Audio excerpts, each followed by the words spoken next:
Good morning, everyone. ব্যায়াম করলাম, exercise করছি। আমার সাথে আছে বিকি আছে। বিকি, হাই। Hi. বিকি আজকে খুব খুশি cause India win already, very happy. হ্যাঁ, Ranjan, Ranjan, my new Facebook friend, he is working with me and here I am after a long time. Actually, I run very nice place.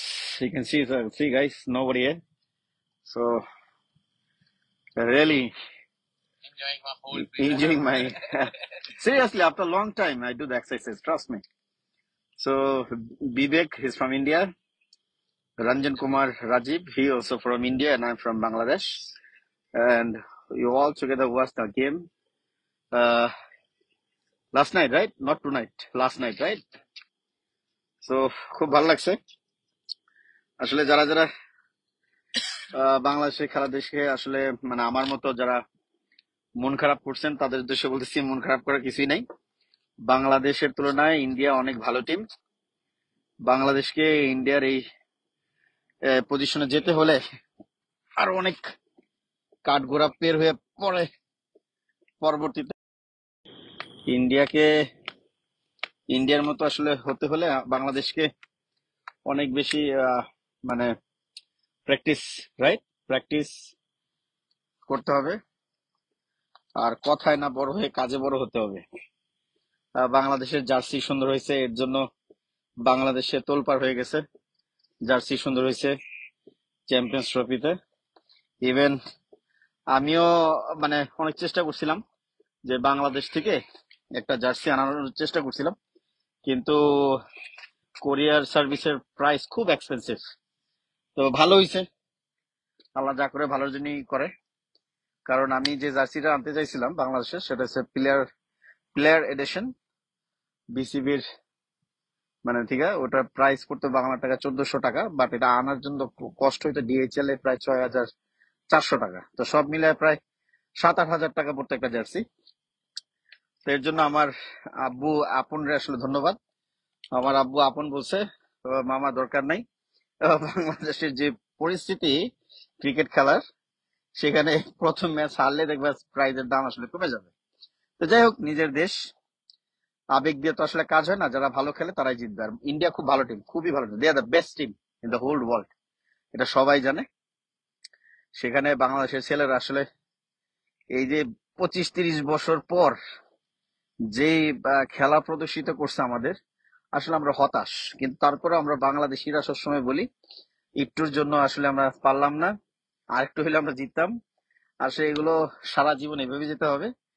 বাংলাদেশকে আসলে কখনোই cricket খেলায় আসলে আমার মনে হয় না যে বাংলাদেশ কখনো পেরে উঠবে। কারণ বাংলাদেশ যেখানে যায় সেখানে একটা আসলে আহ পিকনিক পিকনিক একটা ভাব থাকে। আপনি দেখবেন বাংলাদেশে যে ক্রিকেট টিম দুবাইতে গেছে, এরা কিন্তু বিভিন্ন জায়গায় অলরেডি পিকনিক এবং ডাইনিং এবং ব্রেকফাস্ট কিন্তু করতেছে সবার সাথে। তো বাংলাদেশ সবসময় আমাদের বরাবরই সবসময় হতাশ করে এই ক্রিকেট খেলার, right? Bangladesh need to improve more, right Bibek? Not need to improve more. They doing politics politics team na. Politics Main team person na. Yeah They sitting outside, new guy yeah playing in Shakib Al championship. Hasan, yeah. That's why. So ওরা আসলে আমার সবাই Indian friend. ওরা নিজেরা বলতেছে যে Bangladesh cricket টিমটা অনেক ভালো, কিন্তু আগেও পলিটিক্স ছিল, বর্তমানে পলিটিক্স। আর সাকিব আল হাসান বাংলাদেশের একটা আসলে বলা যায় রত্ন আসলে।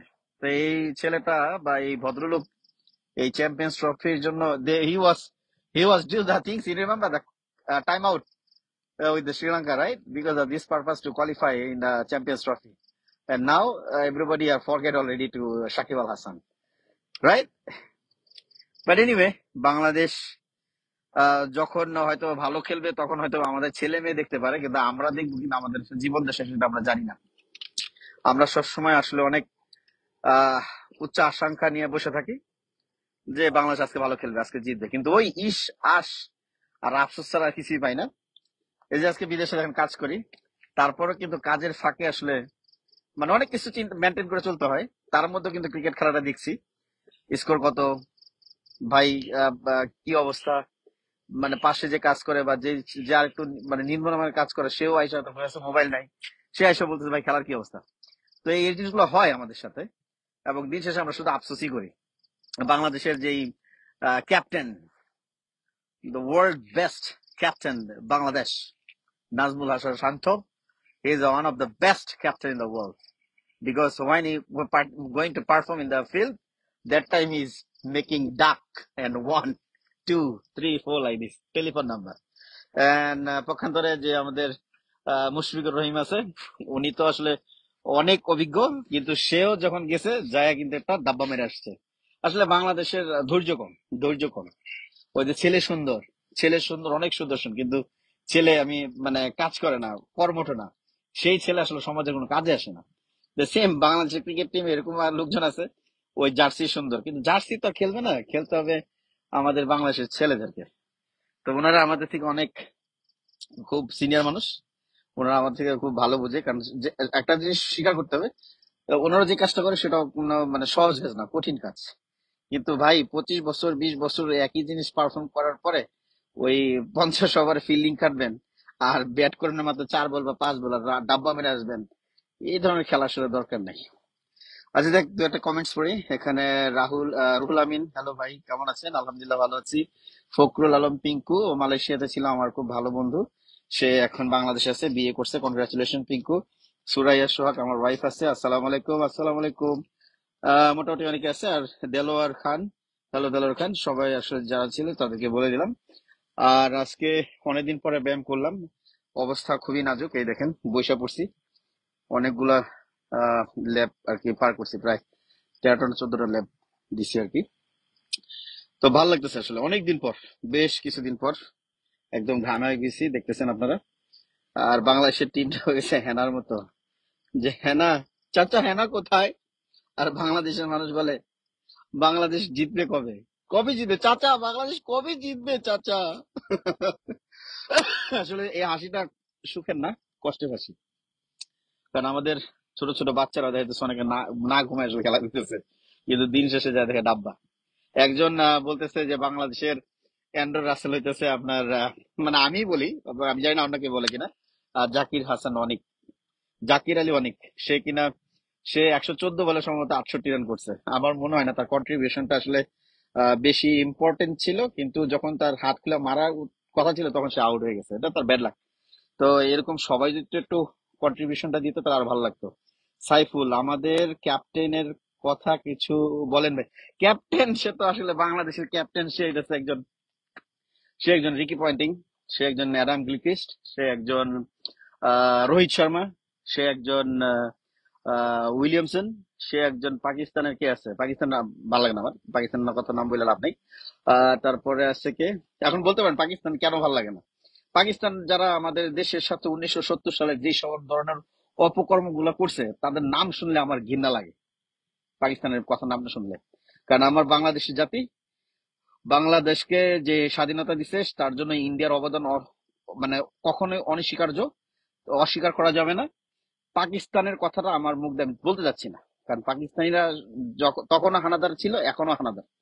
ঠিক আছে, পাকিস্তান মানে আমি লাইক করি না, সোজা হিসাব, আমি পছন্দ করি না। ইন্ডিয়া ঠিক আছে, ইন্ডিয়া পার্শ্ববর্তী দেশ, তারপরে ভালো, কারণ তারা মুক্তি বাহিনী আমাদের দেশকে স্বাধীন করার জন্য সাহায্য করছে, তাদের কথা বলা যায়।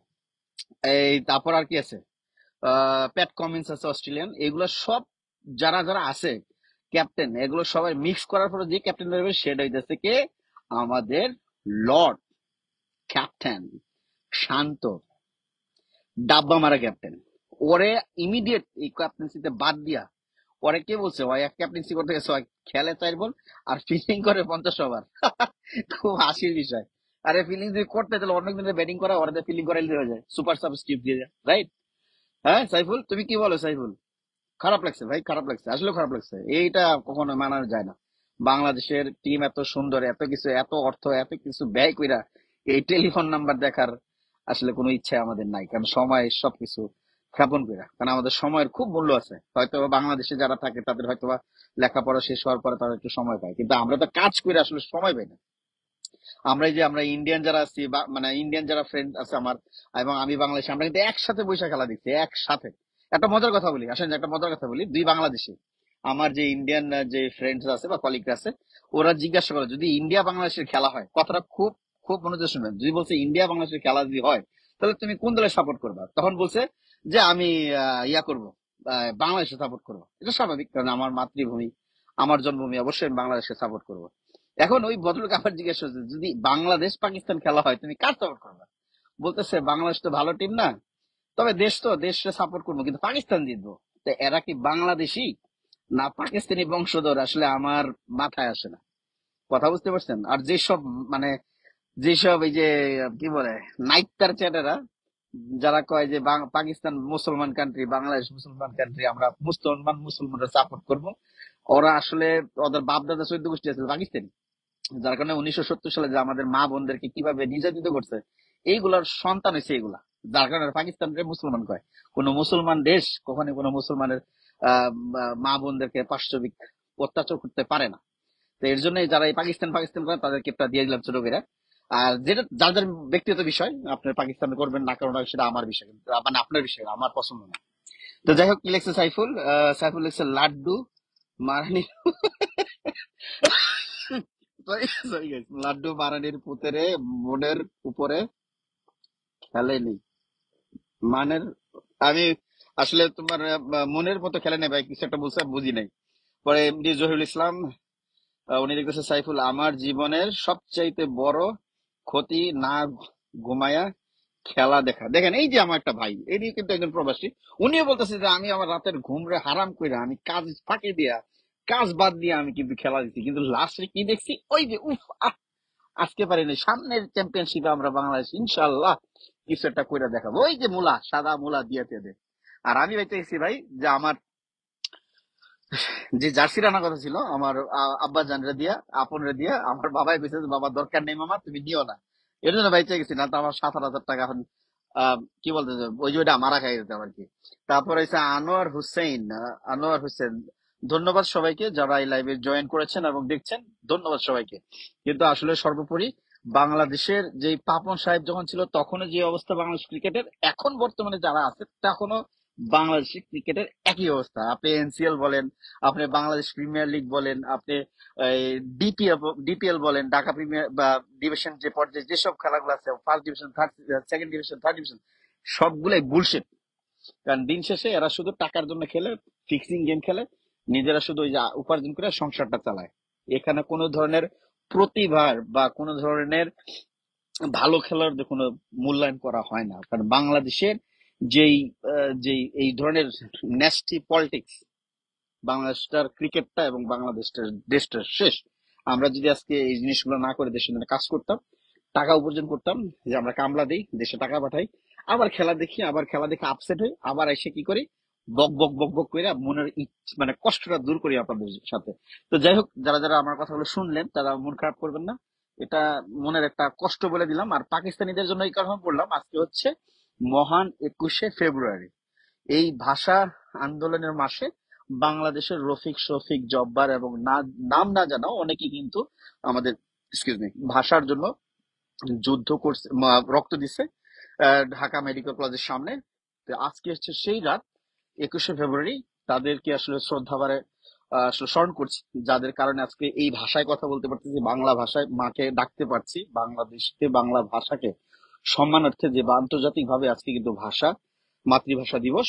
এর জন্য আসলে বাংলাদেশ এবং বাংলাদেশের জন্য যারা ভাষার জন্য রক্ত দিয়েছে তাদেরকে শ্রদ্ধাভরে স্মরণ করছে। সেই সাথে বাংলাদেশের সূর্য সন্তান যারা এই দেশটাকে স্বাধীন করে আমাদের হাতে দিয়েছে, হয়তো আমরা এই দেশটাকে এখন তুচ্ছ তাচ্ছিল্য ভাবে ব্যবহার করছি, তাদেরকে আসলে শ্রদ্ধাভরে স্মরণ করছি। আর অমর 21শে ফেব্রুয়ারি সবার জন্য হয়ে যাক একটি আশীর্বাদ, এবং সেই সাথে আমরা যেন আমাদের দেশকে আরো সুন্দর করে ব্যবহার করতে পারি, দেশপ্রেম আমাদের মধ্যে যেন আসে, এবং দেশকে যেন আমরা নিজেদের সম্পদ, ভক্ষণ সম্পদ না ভেবে নিজেদের মা ভাবি, তাহলে দেখবেন দেশটা অনেক সুন্দর হয়ে যাবে। আর অমর 21শে ফেব্রুয়ারির জন্য যারা এই দেশের জন্য প্রাণ দিয়েছেন তাদের পরিবারের জন্য এবং তাদের বিদায়ী আত্মার মাগফিরাত জানাচ্ছি, যেন আল্লাহ তাআলা তাদেরকে অবশ্যই যেন শ্রেষ্ঠতম জায়গায় যেন জান্নাতবাসী করে। তো সবাই ভালো থাকবেন, ভালো থাকবেন। আর যারা ক্রিকেট খেলেন তারা দেশের জন্য খেলবেন, দেশত্ব প্রেম এবং দেশের মানুষের জন্য ভালোবাসা এবং তাদেরকে উজাড় করে দেওয়ার চেষ্টা করবেন। আমার ভাইয়ের রক্তে রাঙানো 21শে ফেব্রুয়ারি আমি কি ভুলিতে পারি। আসলে মিস করছি, ভীষণ মিস করছি। একটু গানটা গাই, চেষ্টা করি। আমার ভাইয়ের রক্তে রাঙানো 21শে ফেব্রুয়ারি আমি কি ভুলিতে পারি। ছেলে হারা শত মায়ের অশ্রু গড়ায় ফেব্রুয়ারি আমি কি ভুলিতে भाई পারি। चलो हो गया 3 बज गए थे ठीक है ভাই चलते चलते কষ্ট লাগে দেশটার জন্য। चलो ভালো লাগে। আসসালাম।